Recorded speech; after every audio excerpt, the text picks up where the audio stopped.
নমস্কার বন্ধুরা, আজকের আবারও চলে এসেছি রান্নাঘরে। আর আজকের আমি নিয়ে এসেছি ডিম।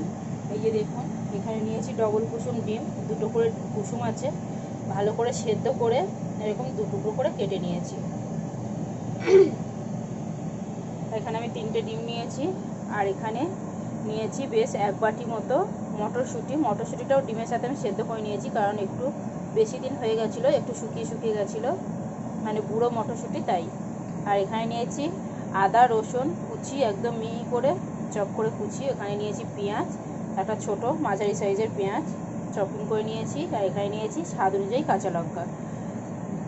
আর এখানে নিয়েছি হাফ বাটির উপরে দই, টক দই আছে, এটা মানে খুব বেশি টক না, একদম নর্মাল একটা টক দই।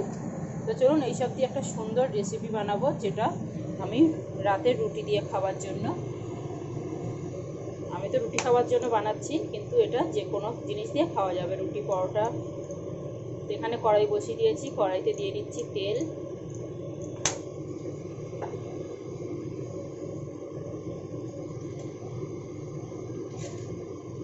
তেলের উপরে দিয়ে দিচ্ছি একটু নুন। আমি ডিমটাকে একটু ভেজে নেব। একটু হলুদ আর একটুখানি 1 চিমটি লঙ্কার গুঁড়ো। মশলাটাকে বেশ ভালো করে ভেজে নিলাম তেলের উপরে। এখন ডিমটাকে দিয়ে আমি সুন্দর করে ভেজে নেব।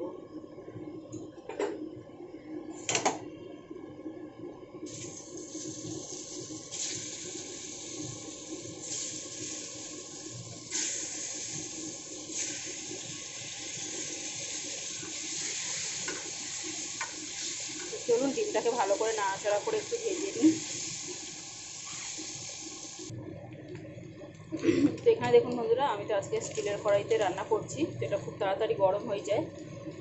এটাকে এক সাইড করে উল্টে আমি হালকা করে ভেজে নিয়েছি, মানে এই যে লাল লাল করে, আর এক সাইডও ভেজে নিয়েছি। এবারে আমি এগুলোকে তুলে দেব।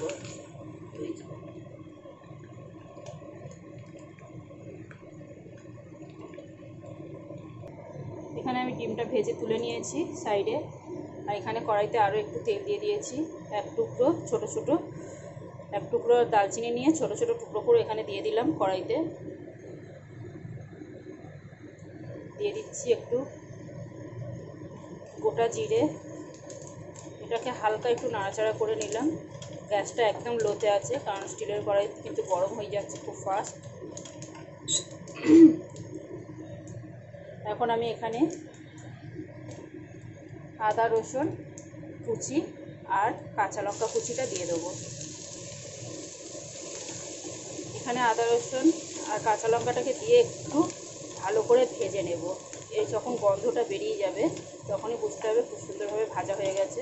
একেবারে পুড়িয়েও ভাজবো না, মানে কালো করেও ভাজবো না, এটা শুধু ফ্লেভারটা বেরোবে সেরকম করে ভেজে নেব। তো তারপরে এখন দিয়ে দেবো পেঁয়াজ কুচিটা। তো এখানে দেখুন বন্ধুরা, আমি পেঁয়াজটাও দিয়ে দিয়েছি। পেঁয়াজটাকেও আমি ভেজে নেব। যতক্ষণ পেঁয়াজটা ভাজা হচ্ছে, ততক্ষণ আমি দইটাকে একটু মশলা দিয়ে ফেটিয়ে নিই ভালো করে।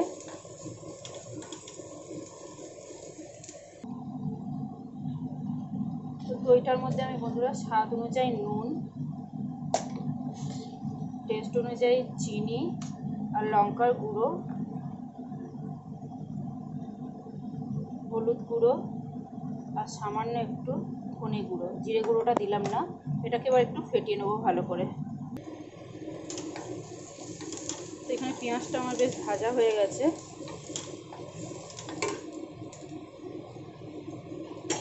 আর এখানে দেখুন দইটাকে ভালো করে ফেটিয়ে নিয়েছি। এখন আমি এখানে দিয়ে দিলাম, দিয়ে এটাকে বেশ কিছুটা নেড়ে নেব।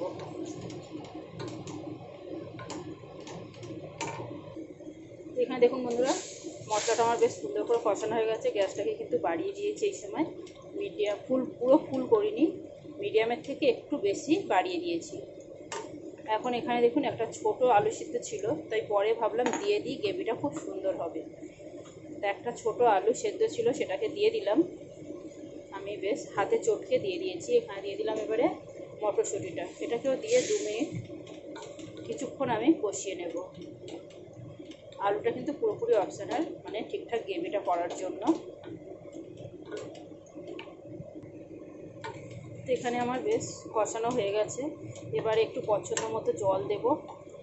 বাটিটা ধুয়ে একটু জল দিয়ে দিলাম। এবারে ডিমটাকেও দিয়ে দেবো, দিয়ে ঠিক 2 মিনিট ফুটিয়ে ধনে পাতা দিয়ে আমি নামিয়ে নেব।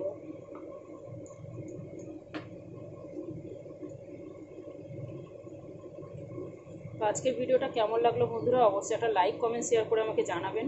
ভালো লাগলে আমার চ্যানেলটাকে সাবস্ক্রাইব করবেন। আমার ভিডিও দেখার জন্য বন্ধুদের অনেক অনেক অনেক অনেক ধন্যবাদ। এইভাবে আমার পাশে থাকবেন বন্ধুরা। আমি চেষ্টা করব সবসময় খুব সহজভাবে রান্নাবান্নাগুলো করে দেখানোর জন্য, যাতে বন্ধুরা সবসময় বাড়িতে ট্রাই করতে পারে কিংবা বাইরের খাবার ছেড়ে ঘরের খাবার একটু করে খাওয়ার ইচ্ছে থাকে। আমি কিছুক্ষণ ফুটিয়ে এবারে ধনে পাতা দিয়ে নামিয়ে নেব।